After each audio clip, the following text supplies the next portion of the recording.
Naranasan niyo na po ba na magkaroon ng kadiliman sa buhay? Many people experience darkness like confusion, fear, hopelessness, uncertainty, sorrow, grief, meaninglessness, lifelessness. Napakahirap dumana sa mga dilim sa buhay na parang wala ng katapusan. That is why people love light. Pagka po nawawala ng kuryente at biglang nagkaroon, makakarinig kayo ng isang chorus ng mga tao na parang, wow, natutuwa sila at bumalik na ang ilaw.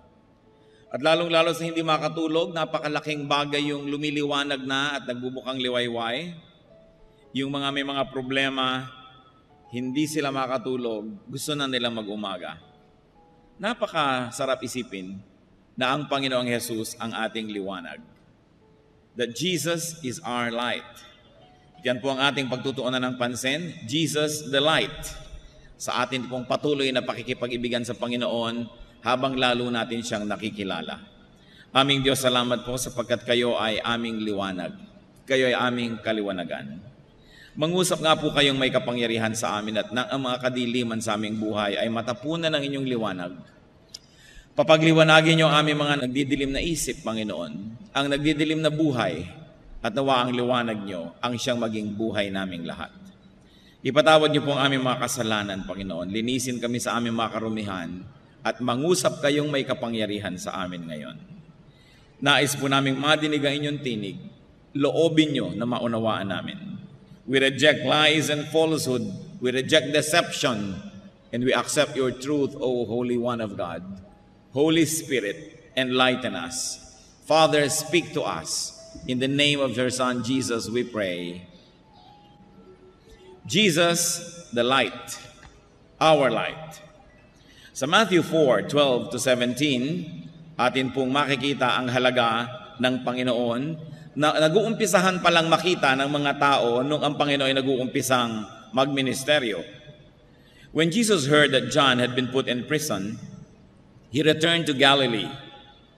Leaving Nazareth, he went and lived in Capernaum, which was by the lake in the area of Zebulun and Naphtali, to fulfill what was said through the prophet Isaiah. Land of Zebulun and land of Naphtali, the way to the sea, along the Jordan, Galilee of the Gentiles, the people living in darkness have seen a great light. On those living in the land of the shadow of death, a light has dawned. From that time on, Jesus began to preach, repent, for the kingdom of heaven is near. And may the Lord add blessings to the reading of His holy word. Ito pong Galilee of the Gentiles ay karamihan ng ibinansag at kadalasan ng itinawag sa Galilee dahil noong mga 200 years before Christ ay napakaraming Gentiles na tumira sa Galilee. Among them Egyptians, Phoenicians, or the ancestors of the present-day Lebanese, at saka mga Arabs. Sa panahon po na ating binasa, itong si Juan na nagbabautismo ay kinulong. Ito'y napakalaking kabiguan sa mga nananalig na sanang may pag-asa. Daang-daang taon na tahimik ang langit, tahimik ang Diyos, walang propetang nagsasalita sa Israel, at tinawag ng Diyos itong si John, isang kislap ng liwanag sa napakadilim na buhay ng Israel. Subalit, umaasa na sana at ang mga tao ay nagkakaroon ng liwanag, subalit siya ikinulong, dinakip, at ngayon kadiliman na naman ang naghahari sa puso ng mga tao. It was a time of disappointment, of sorrow and despair. It was also a threat to the people, sapagkat malaking panganib na kung yung pinuno na si Juan na nagbabautismo ay ikulong, maaaring lahat ng kanyang mga alagad at sumusunod at nananalig ay ikulong din. Therefore, it was a time of darkness. At the time, Jesus left Nazareth and moved to Capernaum to live there. Makikita po natin na hindi naman madali sa kanyang gawin yon, subalit siya ay lumipat sa lugar na ito to fulfill prophecy. Yun pong binasa natin na Matthew 4:15-16 ay isang alingaw-ngaw lamang or echo ng Isaiah 9:1-2. At sa Luke 2:32, inuulit po ang temang ito, a light for revelation to the Gentiles and for glory to your people, Israel. Ito po yung reference sa Panginoong Jesus. So who were the Gentiles? They were geographical Gentiles. Yung mga nakatira sa mga lugar na maraming hindi anak ng Israel, at marami naman kahit anak ng Israel, spiritual Gentiles. Natagurian na Israelite pero nabubuhay din sa dilim, sa kawalan ng pag-asa at sa kasalanan. So the Lord Jesus Christ was light for the Gentiles, both the geographical, racial, and spiritual Gentiles. In other words, the Lord was hope and light for those who are living in godlessness. Paano po ba nagkakaroon ng godlessness? Bakit may mga taong sinasabing godless? O hindi na nanalig sa Diyos? O malayo sa Diyos? More often than not, ang mga tao pong ito ay nalalayo lang sa Diyos, nabubuhay ng lumalabag sa kalooban ng Diyos dahil lang wala silang pag-asa. Dahil wala nang inaasahan, walang pinaniniwalaan, at walang liwanag na nababanaag sa buhay, sila po ay pinagdidimla ng isip, natural, at sila ay nagwawala, nawawalan sila ng kontrol sa sarili, sinisira ang sarili at ang lahat ng makasalamuha dahil walang inaasahan. Kaya nakikita nyo po, sa sobrang maralita, miserable ang buhay. Doon sa mga, hindi naman lahat, pero nangyayari ito, kung minsan nakatira sa mga slums, sa mga ang sikip-sikip, ang hirap-hirap, ang baho-baho, konting pagkakadiferensyahan, nagsasaksakan. Konting maliit na bagay, nagtatagaan, nagbabarilan. Kasi walang masyadong inaasahan. Madilim ang kahapon, madilim ang bukas, walang hope. Pero nakita niyo po yung mga medyo maayos-ayos ang buhay. Kahit medyo nararanasan ng hirap, pero sinisikap maging disente, sinisikap pigilin ang sarili na huwag makagawa ng masama dahil baka lumala ang sitwasyon sa buhay, samantalang may pag-asa namang umasenso ito. At nakikita niyo po yung talagang tunay na masarap ang buhay, yung nakakakita ng maraming liwanag at masaya ang buhay, maraming pinapalampas. Hindi makikipagpatayan yan para sa 10 pesos. Hindi makikipagbarilan dahil sa maliit na bagay dahil iniisip niya, I have so much to lose, there is so much to enjoy, why will I live in a godlessness state? In a godless state. Kaya po ang tinatawag natin mga taong hindi makadiyos, malayo sa Diyos, wala lang kasing pag-asa at inaasahan. Kaya ang ating dapat ginagawa, nagiging munting liwanag tayo ng sanlibutan. Kaya ang sabi, you are the light of the world. At kung yung mga taong maiinitin ng ulo, papatay sa kahit konting halaga lamang, sa isang cellphone ay papatay o magpapakamatay dahil wala nang malaking inaasahan sa buhay, kung tayo magbibigay sa kanila ng pag-asa, liwanag, lakas ng loob, sila ay magiging mas makadiyos. Kaya mahalagang unawain po natin kung sino si Jesus. Siya ay liwanag ng sanlibutan. Dapat dinadala natin ang liwanag na yon kanino man. That we, the people of God, must preach hope instead of condemnation, instead of issues. Kesa tayo nananakot, pinagtatalo-talunan ng mga kung sinong mas mahusay na relihiyon, dapat ang atin pong ipangaral ay pag-asa, liwanag, sapagkat oras na ang tao'y nagkaroon ng pag-asa, magsisikap siya. Magkakaroon siya ng inspirasyon, ng lakas, ng pagtitiis, sapagkat may inaasahan. Ang nagiging desperado lang ay yung walang inaasahan. Kaya sabi nga ng isang tao, nakawin mo na ang lahat, huwag lang ang pangarap. Huwag lang ang pag-asa. Huwag lang yung inaasam. Sapagkat pag ang tao ay wala ng inaasam o wala ng pag-asang makakamit ang inaasam, sinisira na niya ang kanyang buhay, pati ang mga buhay ng nasa paligid niya. And this is what Jesus was. And this is what Jesus is. That His hope, He's the light of the world. So Jesus fulfilled prophecy by living in this certain area, and the Lord Jesus, of course, preached hope. Pag-asa. Sabi sa Matthew 4:17, from that time on, Jesus began to preach. And what was the preaching? Repent, for the kingdom of heaven is near. Nakita niyo po yung tumatakbo sa mga kompetisyon, sa mga karera, sasabihin, malapit na, sige na, malapit na. Nakakita ka ba ng cheering squad na sinasabi doon sa tumatakbo, malayo pa, malayo pa. Naku, ang layo-layo pa. Eh di nawala ng pag-asa. Pero pag sinabi mong malapit na, konting tiis, abot kamay na, pwede mo nang maging totoo ang inaasahan mo. Lumalakas ang loob at lumalakas ang katawan. At yun po ang sinabi ng Panginoon. At ang maganda dito, hindi lang to cheering, hindi lang pampalakas ang loob, totoo. Sabi niya, the kingdom of heaven is near. Yung mga taong nabubuhay sa kasalanan, tinitigasan ng puso, dahil akala nila ang layo ng langit, ano man ang gawin nila, hindi nila maaabot. Eh kung sinabi ninyong, the kingdom of heaven is near, abot kamay, malapit. Yun pong sabi ni Lord that the kingdom of heaven is near. The word near is very important. It uses a verb in the Greek that says, lumalapit, papalapit, lumapit na ang kaharian ng langit sa tao. That God is approachable and that heaven is within reach. And it was for all, even for Gentiles. So the Lord preached hope, but also the Lord showed the way.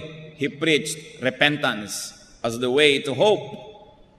Sabi niya may pag-asa. Anong pag-asang yan? Paano kung maaabot ang langit? Through repentance.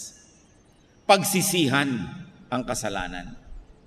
Hindi na po sinabing pagbayaran ang kasalanan, kundi pagsisihan. Sapagkat kung sasabihin mo na naman sa mamamatay tao, kung sasabihin mo sa nangangalon niya, sasabihin mo sa magnanakaw, sa sinungaling, sa mayabang, pagbayaran mo ang iyong mga kasalanan at lumalapit na ang langit, baka hindi rin sila magkaroon ng lakas ng loob. Sasabihin nila, aba hindi ko kayang bayaran sa dami na. Pero ang itinuro po ng Panginoon, repent. Pagsisihan mo. Magbalik loob ka sa Diyos at ang langit ay mapapasayo. So what is so lovable about Jesus? The Lord Jesus fulfilled prophecy. He validated the prophets and Himself. Pinatotohanan niya ang sinasabi ng mga propeta. And what else? Once validated, naging madali na para sa mga taong paniwalaan siya. So 2 Peter 1:18-19, we ourselves heard this voice that came from heaven when we were with Him on the sacred mountain. And we have the word of the prophets made more certain. And you will do well to pay attention to it as to a light shining in a dark place until the day dawns and the morning star rises in your hearts. Sinasabi po dito, lalong luminaw sa amin ang mga sinabi ng mga propeta noon ay medyo malabo sapagkat mga talikhaga. Subalit dahil pinatotohanan ni Jesus, naging malinaw. Kaya dapat na nating pansinin ang liwanag na ito na dumadating sa ating buhay. Hindi po basta na lang sumulpot ang Panginoon at nagturo ng mga bagong mga ideya. Siya po ay inaglagay sa kanyang sarili sa ilalim ng prophecy. Kaya pinatotohanan niya yung mga nauna sa kanya at yung mga nauna sa kanya naman ang nagpatotoo sa kanya. Even today, brothers and sisters, it is important to check teachers, to check teachings against prophecy and the Bible. Pag mayroong nagtuturo, tingnan mo, yan ba yung sinabi sa prophecy? Yan ba yung nasa Bible? Dahil ang Panginoon man, ginawa niya po yung Bible at yung prophecy na reference para mapatotohanan kung sino siya at kung anong sinasabi niya. Huwag kayong padadala-dala kahit kanino na lang na that saith the Lord. Sabi ng Panginoon, nagkaroon ako ng vision. Kailangan i-check sa Bible sapagkat napakadaling dayain ang puso ng tao, maski malinis. Maski sinasabi niya, hindi ko gustong mandaya, propeta ako, pero siya pala ang nadaya. Kahit hindi niya intensyong mandaya, baka nilalagnat lang siya. Kaya ang mahalaga laging chinecheck because even the Lord had Himself validated by prophecy. Kaya ang sabi sa Galatians 1:8-9, tungkol sa mga bagong katuruan, but even if we or an angel from heaven should preach a gospel other than the one we preach to you, let him be eternally condemned. As we have already said, so now I say again. If anybody is preaching to you a gospel other than what you accepted, let him be eternally condemned. Sabi po ng maakda ng Galatians, kung may magtuturo pa sa inyo ng ibang daan ng kaligtasan, liban sa naituro na sa inyo dito sa Biblia, ay sumpain ang nagtuturo na yun. Ito nang naisulat, yun na, wala nang iba. Huwag nang dagdagan pa. Laging i-check, nasa Bible ba yan? Sinabi ba yan sa Bible? Pag may nagkiklaim, ganito pong gawin natin. Ganitong ginawa ko sa buhay ko, so gawin nyo rin sa buhay nyo. Sasabihin nyo, teka, sa kanyang buhay, baka totoo, pero sabi ba sa Bible, para sa lahat ng tao yun? Pag may nagsabi sa inyong, alam nyo, 31 araw akong nag-ayuno at sinagot ang aking dalangin. Therefore, 31 araw din kayo mag-ayuno para sagutin ang dalangin nyo. Teka, mo, sa'yo siguro nag-work personal. But does your personal experience become a universal truth to everybody? So you check the scripture. Sinabi ba sa Bible na para sa lahat yon? O baka man para lang sa kanya? Kung para sa kanya, paano natin pabubulaanan? Nag-work naman talaga sa kanya. Pero hindi ibig sabihin mag-work sa lahat ng tao. That's why we should be careful with our testimonies. Ang testimony ay personal lang.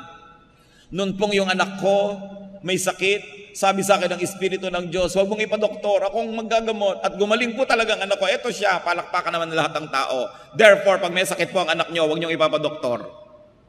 Para hindi tayo dapat gumawa ng ganong conclusion.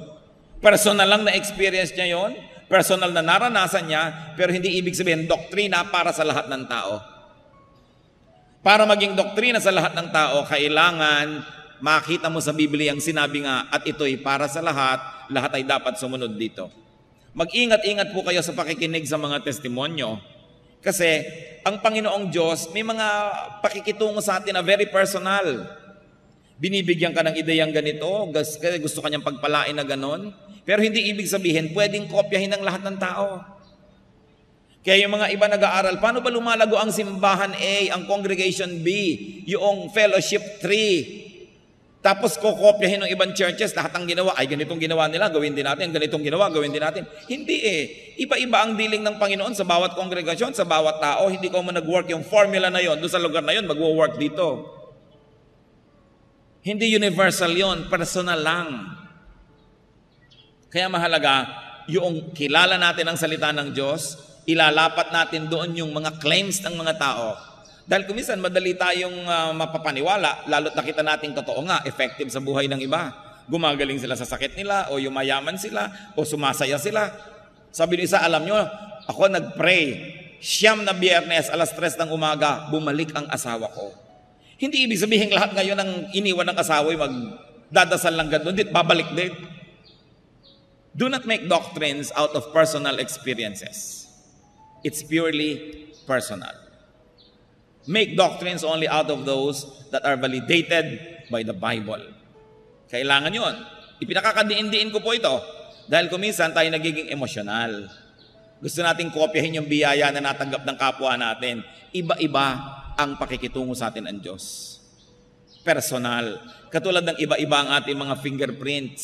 Walang magkakamuka. Napakahalaga po yun na atin ding i-appreciate tungkol sa Panginoong Jesus that He submitted Himself to prophecy. Kung siya nga nagpa-validate sa Scripture, lalo naman tayo dapat. Also, the Lord Jesus lived among the hopeless. Very important. Yung mga walang pag-asa, yung mga kasalanan, yung isinusuka ng lipunan, yung mga outcast, doon nakisalamuha ang Panginoon. Nakisangkot siya sa kanilang buhay. Hindi lang siya nakisalamuha, hindi lang nakihalubilo, hindi lang nakipagbabutihan, siya ay nakipagpalagayang loob, nakisangkot, nakisama, nakiisa sa pagdurusa ng mga tao. Kaya ang sabi sa John 1:14, the Word became flesh and made His dwelling among us. We have seen His glory, the glory of the one and only, who came from the Father, full of grace and truth. Luke 19:10, for the Son of Man came to seek and to save what was lost. And Luke 5:31, Jesus answered them, it is not the healthy who need a doctor, but the sick. Kasi kinikriticize siya, bakit ka nakikipagmabutihan sa mga makasalanan? Bakit ka nakikihalubilo sa kanila? Sabi niya, ang mga may sakit ang nangangailangan ng doktor, hindi ang mga magagaling. Kaya ako ay nakikisalamuha sa mga kapuspalad, sa mga kawawa, sa mga walang pag-asa. Kaya po sobrang kaibig-ibig ang Panginoon. Di po ba pag kami mga sawimpalad, halos ayaw nating puntahan, ayaw nating makihalubilot, baka kamautangan, baka kamahingan, ayaw mong masyadong makipagkwentuhan ng mahaba dahil baka dumaing, baka mamaya masangkot ka sa mga problema niya. Kasi yun ang selfish human nature. But the Lord shows us the way. Siya mismo ang gumawa ng paraan umalis sa langit, tumira sa lupa, makasama ng tao, at among the people, ang hinanapan niya, yung mga pinakaaba, pinakakawawa, pinakawalang pag-asa. And he became the light in darkness. He became the light to people. At ang kanyang isang description sa kanyang sarili, John 9:5, I am the light of the world. Ano po ba yung light? Light, of course, equals life. Kahit sa biology, alam natin na kung walang photosynthesis, walang liwanag galing sa araw, walang halaman. Kung walang halaman, walang kakainin ng hayop. Kung walang kakainin ng hayop, walang kakainin ang kapwa hayop na kumakain ng hayop at taong kumakain ng hayop. Paano magkakaroon ng buhay? Light is warmth. Kaya nakita nyo, pag kami mga premature na ipinanganak ng mga baby o kaya mga bagong mga sisiw, may liwanag para uminit at sila ay patuloy na mabuhay. Light is guide. Sa gabing madilim, ano po ang naging guide ng mga wise men para mahanap ang Panginoong Jesus? Bituin, liwanag. At kahit sa mga madidilim na auditorium, may mumunting mga liwanag sa hagdanan para hindi ka mahulog at matapilok. Because light is guide.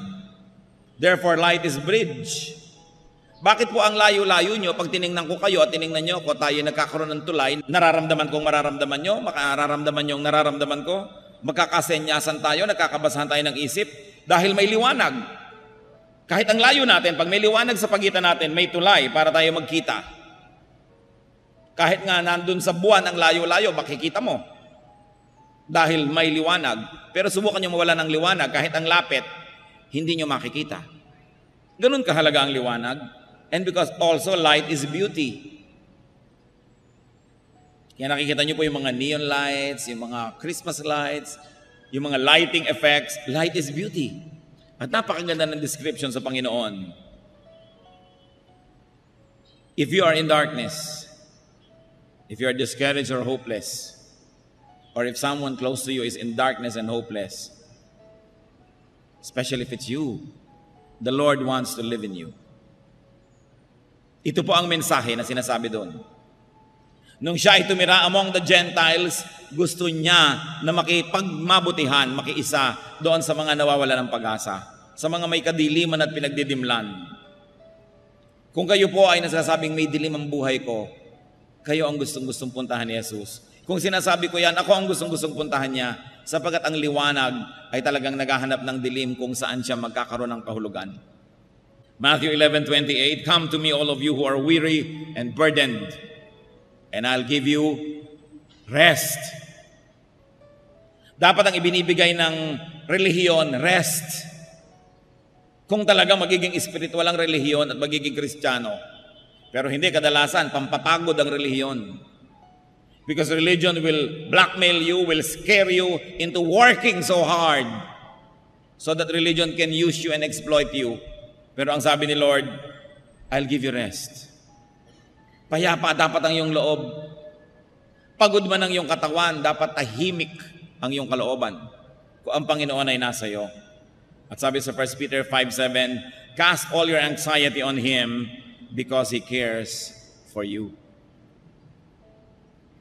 What was so precious about the declaration of the Lord, even to the Gentiles? The Lord declared the nearness of the kingdom of God. He declared the nearness. Nakikita po natin na malayo ang Diyos sa mga may kasalanan. Malayo sa tingin lang nila. Pero sabi ng Panginoon, hindi yan totoo. Malapit ako. Paano? Maraming religious person, ang layo-layo nila doon sa makasalanan, iwas ng iwas. Ayaw nila makihalubilo. Katulad ng panahon ng Panginoon, siya ay lagi na lamang na nasusumbatan, pinapagalitan at nakikriticize dahil nakikipagmabutihan siya sa mga makasalanan. Akala tuloy ng mga makasalanan, yung mga relihiyosong tao, ang representative ng langit dahil malayo sa kanila, therefore malayo sa kanila ang Diyos. Kaya ipinakita po niya ng Panginoon na siya ay nakisalamuha. Hindi dapat tayong puro pagpapahirap sa kapwa ang ginagawa natin. Alam mo, para ka matanggap ng Diyos, dapat ganito, dapat ganyan, dapat ganyan. Ang dami natin binibigay na requirement. Ang sinasabi ni Lord, repent. Magsisi. Pagsisihan ng mga kasalanan. At abot kamay lamang ang langit. the Lord Jesus Christ brought heaven near to us. Kaya yung ipinapanalangin natin, Thy kingdom come, mapasa amin ang kaharian mo, no? Dumating dito sa lupa ang nandoon sa langit. Ito'y nangyari sa Panginoon. Kaya ang tanong ito mga kapatid, malapit po ba sa puso natin ang langit? Tayo ba'y may kasiyahan, kagalakan, pag-asa, kapayapaan, o baligtad, o wala? Kasi kuminsan kahit may relihiyon ka, kahit ka-relihiyoso, parang malayo ang langit. Ang kailangan natin ay namnamin, unawain ang ibig sabihin ni Jesus, that the kingdom of heaven is near. That is why Matthew, Mark, Luke are called Gospels. Maging ang John. Kasi good news. What is the good news? The kingdom of heaven is near. And the Lord taught the way to the now reachable kingdom of God, and that is through repentance. To turn away from sin and to turn to the living God. Repentance is a central theme of the New Testament. Yan talaga po ang tema ng New Testament. So, why is Jesus lovable? Because Jesus came from heaven to earth to be the light of the world. And because of Jesus, life can be bright. Ano po ba ang mga kadiliman sa ating buhay? Saang lugar ba ng buhay natin tayo pinagdidimlan o parang kulang sa liwanag? Remember that the Lord Himself is the light of the world. That the Lord is the righteousness of the sinners, the hope of the hopeless. Romans 8:31-34. What then shall we say in response to this? If God is for us, who can be against us? He who did not spare His own Son, but gave Him up for us all, will He not also, along with Him, graciously give us all things? Who will bring any charge against those whom God has chosen? It is God who justifies. Who is he that condemns? Christ Jesus, who died, more than that, who was raised to life, is at the right hand of God and is also interceding for us. So dapat wala na ang taong nasa Panginoon na nawawala ng pag-asa. Kung minsan pinanghihinaan ka lang ng loob, pero hindi dapat nagtatagal. Sabi nga ni Martin Luther, you cannot stop birds from flying over your head, but you can stop them from nesting in your hair. Hindi mo nga naman mapipigil ang ibon na lumipad sa ibabaw ng ulo mo, malaki ang himpapawirin, pero pwede mong pigilan yan na dumapo sa ulo mo at magpuga doon. Ganon din ang mga discouragement, ganon din ang hina ng loob, ganon din ang temptation. Hindi mo mapipigil na dumadaan. Kuminsan, bigla na lamang manghihina ang loob mo, bigla ka na lang matatakot. Pero dapat sandali lang yon sa mga anak ng Diyos. Kasi maaalala mong may Kristo, may Jesus, may liwanag, may pag-asa. Kaya nabibigatan ng tao dahil binubuhat niyang mag-isa ang mga dapat niyang ibigay sa Panginoon. Kaya nabibigatan ng tao, sinisikap niyang lutasin ang problema bukas ng mga pagpapalang para lang sa mga problema ngayon. Kinakapos tuloy, kapos bukas, kapos din ngayon. Today's sorrows will have enough graces from God. Today's needs will have enough supplies from God. Tomorrow will have a problem of its own, and tomorrow will have a supply of its own. Yang sinasabi, give us this day our daily bread. Hindi naman sinabing give us this day our weekly bread. Give us this day our monthly bread. Tapos iniisip mo, paano next month? Gagastos na naman ako. Magbabayad na naman ako ng rent. Bibili na naman ako ng gamot. Next month, nandun pa rin ang Diyos. Ang harapin mo lang yung ngayon, yung nandito, dahil kasama mong Diyos ngayon, ipinangako niya yon. Bakit mo lagi na lang iniisip yung bukas? Hindi naman masama siyempre mag-save kung kaya nyo. Mag-impok para sa bukas, maghanda. Pero huwag niyong pag-alalahanan, lalo't wala namang kayong hawak, wala kayong magagawa, wala pala. Ano ngayon ang iniisip nyo? Wala pala eh. Mag-isip lang kung meron, kung wala, anong gagawin nyo? Alalahanin nyo, God is here today. God will be there tomorrow. Because God is always constantly on our side. Kaya lang tayo pinanghihinaan ng loob at tinitingnan natin yung problemang malaki. Hindi natin tinitingnan yung mas malaking solusyon, ang Panginoong Yesus. Kaya tayo natatakot sa dilim, yung kaprasong dilim ang ating naiisip, nalilimot nating may liwanag kung gusto lang natin. Marami po mga bahay ang didilim, buksan lang ang bintana, lumiliwanag na. Pero kasi nakasara ang mga bintana. O kaya nagdidilim ang buhay, ang dilim, ang dilim, ang dilim. Nakapikit ka kasi, dumilat ka. At marami mga tao nakapikit kahit bukas ang mata. Walang liwanag. O ang liwaliwanag na didiliman kasi pagkakapal-kapal ng dark glasses na suot. Maliwanag po, may pag-asa. Baka may suot lang kayong madidilim na salamin. Kaya dapat tanggalin. Kumisan ang liwaliwanag, ang ganda-ganda ng view, hindi makita kasi may cataract. So ooperahan, tatanggalin ang cataract. Maraming nakatakip sa liwanag ng Diyos sa ating buhay. Kaya tuloy tayo nagdidilim. Kaya tayo may mga kadiliman. Remember that Jesus is light. And because of that, we can have peace.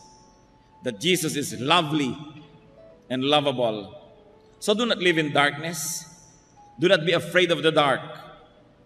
Let Jesus give you peace. Let the light of Jesus shine on you. Tayo yumuko sa presensya ng Panginoon at pagbulay-bulayan ito. Meditate on Jesus as hope, as peace, as light. Magbulay-bulay tayo. Huwag tayong paabala kanino man sa anumang isipin. Ano ang ating kadiliman? Ang Panginoong Diyos ang liwanag. Ano ang mga kabigatan natin? Ang sabi ng Panginoon, ibigay sa akin. Jesus lived among the Gentiles so that He could be their light. Tayo ang mga Gentiles na yon. Hindi na dapat madilim pa kung nandyan na ang Panginoon. Baka kailangan lang buksan ang isip, buksan ang bintana, tanggalin ang madidilim na salamin, kuskusin ang mata at ang makakita ng mabuti-buti. Subalit ang liwanag ng Panginoon ay para sa lahat. Panginoong Diyos, sa amin pong pagbubulay-bulay, ipakita mo ang iyong liwanag. Kung meron sa amin, Panginoon, na nawawala ng pag-asa, pinanghihinaan ng loob, huwag niyong payagang magtagal ito sa aming puso sapagkat hindi bagay sa inyong mga anak ang may ganitong alalahanin. Meron kaming napakaresponsable, maibigin, mayaman, makapangyarihang magulang. Hindi bagay sa mga anak na ganito ang lagi nang mag-alala at matakot. At dahil kayo'y liwanag, Panginoon, turuan niyo kami maging responsable. Sapagkat anumang ginagawa o iniisip namin ay hindi nakatago sa dilim, nasa liwanag, dahil kami ay anak ng kaliwanagan. Kung may mga anak kayo, Panginoon, na nagkukubli sa dilim, nabubuhay ng may kasalanan, pagkukunwari, pagbabalat kayo, pandaraya, ipakita mo, Panginoon, na hindi kami pwedeng mandaya, na maaring na ikukubli namin sa ilang tao. Pero kita nyo, sapagkat kayo'y liwanag, walang maitatago sa inyo. Ituro mo sa amin ang buhay na pareho lang, sa diliman o liwanag kami mapunta, kita man ng kapwa o hindi, ang buhay namin maging pareho. Sunugin mo, Panginoon, tupukin ang aming mga pagkukunwari, at kami maging mga totoong anak mo, may nanonood mang kapwa-tao o wala. Sapagkat kayo, Lord, ang tunay na nanonood sa aming buhay. Teach us to live and perform for the audience of one, and you are that audience. Kung paano rin, Panginoon, ang liwanag ay tumutupok ng mga gawa ng kadiliman, tupukin nawa ng iyong liwanag ang mga kadiliman namin. Ang aming mga gawa na pangkadiliman, at ang liwanag mo maging lakas, pag-asa namin. Patuloy tayong magbulay-bulay, mga kapatid. Pakinggan ninyo ang tinig ng Espiritu. Kung anong uri ng liwanag mula sa Diyos ang nais niyang tanggapin nyo sa sandaling ito. Hindi bukas, ngayon. Tatanggap tayo ng pag-asa. Kung pagbubulay-bulayan natin, tatanggapin natin ang pagpapala na ang Panginoon ang liwanag ng ating buhay.